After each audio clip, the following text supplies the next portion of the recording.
সঙ্গে থাকার জন্য ধন্যবাদ। আপনারা দেখছেন ক্রীড়া বিষয়ক বুলেটিন স্কোর কার্ড। দর্শক, আজ আমরা ক্রিকেট প্রসঙ্গ নিয়ে কথা বলবো বাংলাদেশ ক্রিকেটের প্রথম সেঞ্চুরিয়ান আহসান জহিরের সঙ্গে। তিনি আজ আমাদের সাথে দিগন্তের স্টুডিওতে রয়েছেন। জহির ভাই, দিগন্তের স্টুডিওতে আপনাকে স্বাগত। আপনাকেও ধন্যবাদ আমাকে এখানে ডাকার জন্য। প্রথমেই কথা বলবো সেটা হচ্ছে যে গতকালকে এশিয়া কাপ ক্রিকেট শুরু হয়েছে এবং উদ্বোধনী ম্যাচে বাংলাদেশ পাকিস্তানের সাথে লড়াই করে হেরেছে 21 রানে। কি বলবেন এশিয়া কাপের গতকালকের উদ্বোধনী ম্যাচ নিয়ে? প্রত্যাশিত জিত তো ওরা ঠিকই আছে, কিন্তু আমরা যেভাবে খেলেছিলাম ভেরি পজিটিভ, আমার খুব ভালো লেগেছে। এবং আমি সবসময় একটা কথাই বলি, আমাদের টিমের একটা স্কোর হওয়ার কথা 250 ±20। নর্মালি আমরা এটা করব, ঠিক আছে। কালকে ফাইট করেছি, আমরা হেরেছি।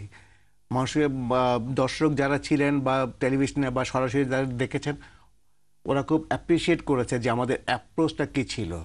আচ্ছা, তবে আমাদের সমস্যাটা যেটা ছিল, যখন ওদের ওমর গুল আর যখন সরফরাজ উইকেট কিপার যখন খেলছিল, লাস্টের দিকে ওভারগুলো একটু এক্সপেন্সিভ হয়ে গেছে না, এবং ওরা খুব ঝড়ো গতিতে ব্যাটিং করেছিল। তো মাশরাফির এর আগেও এরকম সমস্যা এরকম হচ্ছিল। আর অনেকদিন পরে আসার পরে মাশরাফিকে ওই জায়গায় দেওয়াটা, কারণ মাশরাফি এর আগেও কিন্তু এরকম অনেক রান দিয়েছিল পরের দিকে। তো এইখানে এইসব টুকটাক একটু ছিল। আর পরবর্তীতে আমি আজকে অনেক পত্রিকায় দেখলাম যে অনেকে কথা বলেছে যে নাসিরের জন্য টার্নিং পয়েন্ট ছিল, নাসিরের আউটটা। আমি ঠিক ওইভাবে বলবো না, নাসির তো অনেক দূর নিয়ে গিয়েছিল। পরে হলো রাজ্জাক আর মাশরাফি যেভাবে মানে এক দায়িত্বহীনতার পরিচয় দিয়েছিল, যেভাবে ওরা আউট হলো, উইকেটটা একদম বিলিয়ে দিয়ে আসলো। ওরা যদি সিঙ্গেলসের উপর থাকতো, আমার ওদিকে সাকিব ছিল, জিনিসটা আর একটু অন্যভাবে যেতে পারতো। এবং লাস্টের দিকে যেমন সাকিব চেয়ে দেখছে যে আউট হয়ে যাচ্ছে, আগলে রেখেও তারপর অসহায়ত্বের মতো সে খুব মানে ডেসপারেট খেলতে গিয়ে আউট হয়েছে। তখন তার কোনো কিছু করার ছিল না। বাট আমাদের অ্যাপ্রোচটা ভালো ছিল, এবং প্রত্যেকটা খেলা যদি আমরা এইভাবেও হারি, অ্যাটলিস্ট আমরা বলতে পারবো যে ফাইট দিয়েছি আমরা, হ্যাঁ, সমানে যাচ্ছি। আচ্ছা জহির ভাই, এই প্রসঙ্গটা নিয়েই কথা বলতে চাচ্ছিলাম, সেটা হচ্ছে যে আপনি বলছিলেন, আপনার মুখ থেকে বেরিয়ে এসছে যে সাকিব একটা সময় অসহায় বোধ করছিলেন যে অন্য পাশ থেকে যখন উইকেট পড়ে যাচ্ছিল। তো অনেকেই বলে যে ম্যাচ উইনিং প্লেয়ার বলে একটা ব্যাপার থাকে, এবং আমরা জানি আগামীকালকে 13ই মার্চ, যেটি আপনার জীবনের এবং বাংলাদেশ ক্রিকেটের ইতিহাসে একটি অন্যতম স্মরণীয় দিন। বাংলাদেশের ঘরোয়া ক্রিকেটে আপনি প্রথম সেঞ্চুরিয়ান যিনি সেঞ্চুরি করেছেন। তো সেই দিনটি হচ্ছে আগামীকাল 13ই মার্চ। তো ওই দিনের কথা একটু স্মৃতিচারণ শুনতে চাচ্ছি আপনার কাছ থেকে। এবং আমি যতটুকু জানি যে প্রবীণ সাংবাদিক কামরুজ্জামান তার লেখায় একটা জায়গায় লিখেছেন যে তার দৃষ্টিতে দেখা বাংলাদেশের অন্য সময়ের যে কোনো সময়ের চেয়ে শ্রেষ্ঠ একটি সেঞ্চুরি তিনি দেখেছেন। ওই দিনে যদি একটু ফিরে যান। না, অ্যাকচুয়ালি আজকের মানে সেই দিনের কথা মনে হলে আজকে আমাকে প্রথমেই স্মরণ করতে হবে আমার যারা বিপক্ষে যারা খেলেছিলেন, 3জন খেলোয়াড়, ওনারা আজকে নেই। কুমিল্লার হয়ে যারা খেলেছিলেন, দৌলতুজ্জামান পেস বোলার ছিলেন, তানভীর হায়দার অলরাউন্ডার ছিলেন, এবং আলিউল ইসলাম একদম খুব নাম করা একজন ক্রিকেটার এবং অধিনায়ক ছিলেন।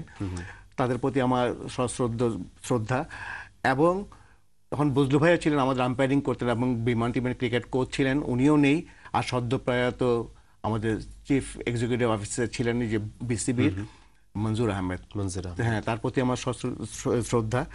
তো তখনকার দিনে আমরা যেভাবে খেলেছিলাম, তখন তো প্রথম জাতীয় চ্যাম্পিয়নশিপ ছিল ওটা, সেটা অন্যরকম একটা অনুভূতি দিয়ে এটা বলা যাবে না যে কি জিনিসটা। এবং কত যে তখনকার দিনে কোনো কিছু মানে 10-12 হাজার দর্শক তখন ঢাকা স্টেডিয়ামে ছিল, মানে এবং স্বাধীনতা উত্তর বাংলাদেশে বোধহয় ওটি প্রথম আপনার সেঞ্চুরি। ওটা আমার হওয়ার কথা ছিল না, ওটা আলিউল ভাইয়ের হওয়ার কথা ছিল।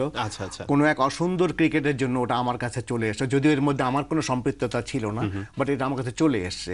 এটা আলিউল ভাইয়ের হওয়ার কথা ছিল। তো সেই জন্যই আমি যখন আলিউল ভাই গত বছর মারা গেলেন, তখন আবাহনী ক্লাবে একটা শোক সভায় আমি গিয়েছিলাম, এবং আমাকে কিছু বলার সুযোগ হয়েছিল। তো আমার সেই সেঞ্চুরিটা আমি আলিউল ভাইয়ের নামে আমি উৎসর্গ করেছিলাম। চমৎকার। আচ্ছা, না, ওই প্রসঙ্গটা এই জন্যই টানলাম, বা ওই প্রসঙ্গটা নিয়ে আমরা কথা বলছিলাম এই জন্য যে গতকালকে যে সাকিব আল হাসানের যে ব্যাটিং আমরা দেখলাম, এবং বিপিএল ক্রিকেটে খুলনা রয়্যাল বেঙ্গলসের হয়েও কিন্তু সাকিব আল হাসান ঠিক এই ধরনের একটা ইনিংস খেলেছিলেন, এবং শেষ বলে 6 মেরে তিনি গ্যাপটাকে অনেক মানে ক্লোজে নিয়ে এসেছিলেন। তো এই ধরনের যে ব্যাটসম্যানদের দায়িত্বশীল ব্যাটিং, বা আপনারা যে ধরনের করে এসেছেন, আপনারা একটা উদাহরণ সৃষ্টি করেছেন, বর্তমান প্রজন্মের ব্যাটসম্যানরা কেন এটি করতে পারছে না বলে আপনার মনে হয়? উম, আসলে দেখেন একটা টিমের মধ্যে হয় কি যে এই যে টিম সিলেকশন নিয়ে যেসব নাটকীয়তা হয়ে যায় টিমে কিন্তু এটা বিরাটভাবে একটা এটা প্রতিক্রিয়া হয়, আচ্ছা। হ্যাঁ, প্রতিধ্বনি প্রতিফলিত হয় এগুলো। তারপরেও আপনি দেখেন যে সিনিয়র প্লেয়াররা যখন ছিল তখন একটু গিয়ে গাইডেন্স দিয়ে যে এটা একটু ওইভাবে খেলো, সিঙ্গেলসের উপরে খেলো একটা, কেন আমি যদি সিঙ্গেলসে এক দুই করে ইজিলি নেওয়া যেত কিন্তু অবশ্যই।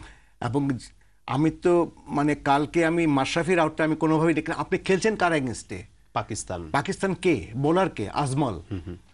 আজমলকে এখন পৃথিবীর মানে এক নম্বর বলেন শ্রেষ্ঠ অবশ্যই। অফ স্পিনার বলা হয়।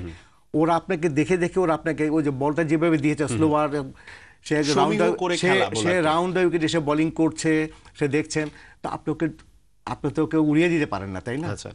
সো এখন আপনাকে ওখানে উচিত ছিল যে ধরে খেলে এক এক করে খেলে সাকিবের কাছে দিয়ে দেওয়া। কিন্তু আপনার তো ওকে তো স্লক করতে পারবেন না, একটা মারবেন দুটা মারবেন, পরেগুলো ওরা আপনাকে অ্যালয় করবে না। আচ্ছা। এবং আর তারপরে ওমরগুল কালকে খুব ভালো বোলিং করেছে, এটা বলেই করা যাবে না। ওমরগুলি ও খুব মানে ওইটা একটা ডিফারেন্সটা ওখানেই ছিল। আচ্ছা জহির ভাই, এবারে একটু প্রসঙ্গ যেটি বলি, আপনি আপনার কথা প্রসঙ্গে যেটি বলছিলেন যে এই দল সিলেকশন নিয়ে বা প্লেয়ার সিলেকশন নিয়ে যে নাটক, এবং এটা আমরা দেখলাম কিছুদিন আগে, মাত্র কয়েকদিন আগে আকরাম খান প্রধান নির্বাচক, সেখান থেকে তিনি পদত্যাগ করলেন, এরপরে আবার স্বপদে ফিরে আসলেন। উনি সাংবাদিকদের কাছে যেটি বলেছেন যে প্রধানমন্ত্রী ওনাকে অনুরোধ করায় উনি ফিরে এসেছেন, এবং আবার তামিম ইকবালের দলে ঢোকা, এই ব্যাপারগুলো নিয়ে আসলে আপনি কি বলবেন বর্তমান এটা তো ক্রিকেটে? আপনারা সবাই দেখেছেন, পড়েছেন, পত্রিকায় এসছে। তারপরে দেখলাম যে না, তামিমকে টিমে ঢুকতে হলে মুচালেকা দিতে হবে, এটা করতে হবে। দেখেন, আমি যতটুকু জানি, যখন সিলেক্টরদের সামনে 30 জন 35 জন বা 50 জন যেই কোনো প্লেয়ার দেওয়া হয় যারা দোজ আর ফিট, এবং ফিজিও ডক্টর সব মিলে প্যানেল অফ যারা থাকে ওরা সব সেট করে 25 জন বা 30 জন প্লেয়ার দিলাম, দিয়ে সিলেক্টার্স এই যে আমি দিয়েছি, এখান থেকে তুমি টিম সিলেক্ট করো। আচ্ছা। অ্যাকর্ডিংলি টিম সিলেক্ট হয়ে গেছে, যেখানে ওখানে ক্লিয়ারেন্সটা নেয়াই ছিল, আমি যতদূর জানি পত্রিকায় যা পড়েছিলাম। তারপরে যেটা হলো পত্রিকা আপনারা সবাই দেখেছেন, ওখান থেকে এটা করছেন, এটা করলাম, পরে এটা করব।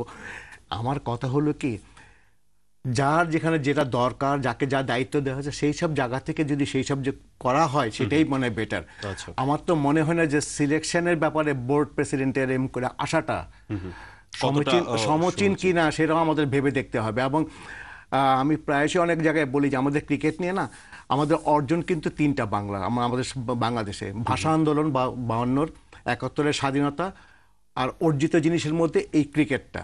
আচ্ছা। এখন যদি ক্রিকেটটাকে যদি আমরা ঠিকমতো ধরে রাখতে না পারি, লালন করতে পারি না, আপনি দেখেন লিগ হচ্ছে না, ময়মনসিংহের মতো জায়গায় লিগ হয় না, বরিশালে হচ্ছে না, কয়টা জেলায় যদি আপনার লিগ হয়, আচ্ছা। আপনার প্লেয়ার উঠে আসবে কোত্থেকে? তো আমাদের মনে হয় বোর্ডের উচিত ওইসব জায়গাতেই নজর দেয়া, যে যেখানে লিগ হচ্ছে না, এবং যারা কাউন্সিলররা যেখানে আসে, আমাদের যারা বোর্ডের যারা ডাইরেক্টরস হচ্ছেন, ওনাদের এলাকায় ওনারা কনসেন্ট্রেট করুক যে আমার এলাকায় আমি কি করছি, তাই না?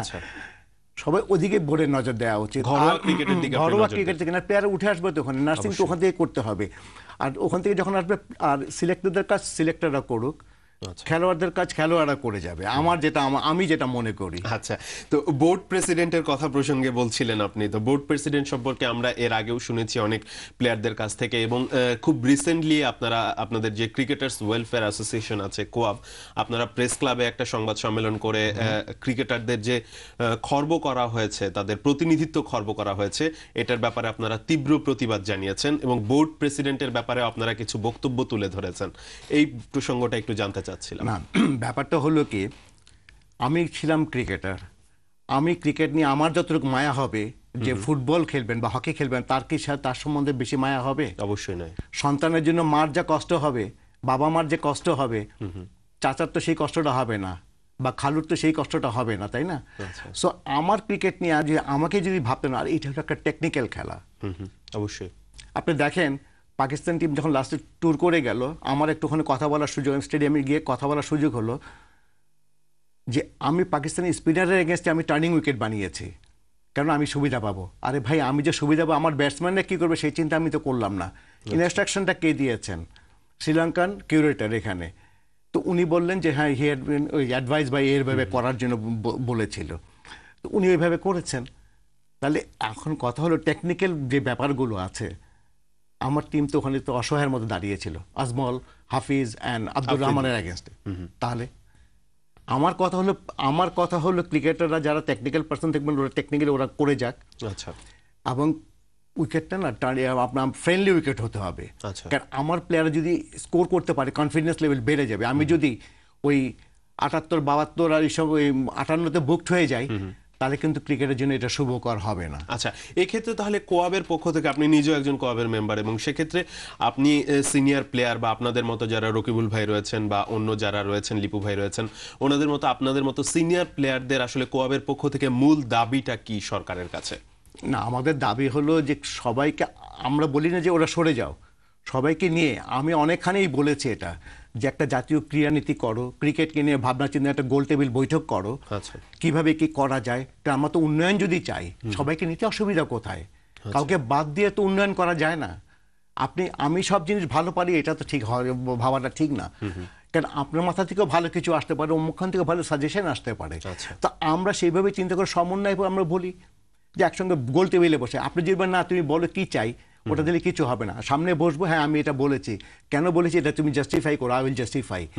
আপনি কি বলেছেন, এই ব্যাপারগুলি নিয়ে একসঙ্গে বসে করলে ক্রিকেটের স্বার্থের জন্য আমরা বলছি, আমরা বলি না যে আমাকে দাও। আচ্ছা, এবং আমি চাই না যে আমাকে পাওয়ার দিয়ে দাও, আমাকে এত টাকার বেতন, আমরা ওটাও চাই না, আমরা ফ্রি অফ কস্ট আমরা সার্ভিস দিতে রাজি আছি ক্রিকেটের উন্নয়নের জন্য। এখন আপনি দেখেছেন তো যে এখন এই যে কেন কি হয়, বোর্ড প্রেসিডেন্ট সাহেব তো ওখান থেকে করলেন, তামিম তো কালকে স্কোর করে গেল, কালকে কি আপনারা কেউ বলতে পারবেন যে ও অসুস্থ বা ইনজোর্ড ছিল? অবশ্যই না। তাহলে আমাদের দাবিটা হলো যে যোগ্য লোককে যোগ্য জায়গায় বসান, যোগ্য সম্মানটুকু দেন। আচ্ছা, এই ব্যাপারটা নিয়ে আসলে কিছুদিন আগে আমরা যেটি দেখেছি যে ফুটবলের ক্ষেত্রে বোর্ড প্রেসিডেন্টের সাথে এবং নির্বাচকদের সাথে একটা মনোমালিন্য, এবং সেই জায়গা থেকে কিন্তু আজকের ফুটবল অনেকখানি পিছিয়ে গেছে। তো বর্তমানে বিসিবির ক্ষেত্রে যেটি হচ্ছে, বোর্ড প্রেসিডেন্টের সাথে আপনাদের এক্স প্লেয়ারদের মতনৈক্য এবং প্লেয়ারদের উপর একটি প্রভাব, টিম সিলেকশন একটি প্রভাব, এই ধারাবাহিকতায় চলতে থাকলে বাংলাদেশের ক্রিকেটের ভবিষ্যৎ কি? ফুটবলে যা হয়েছে তাই। আপনার ফুটবলে এখন প্লেয়ারই যায় না, মানে দর্শকই যায় না এখানে খেলতে দেখতে।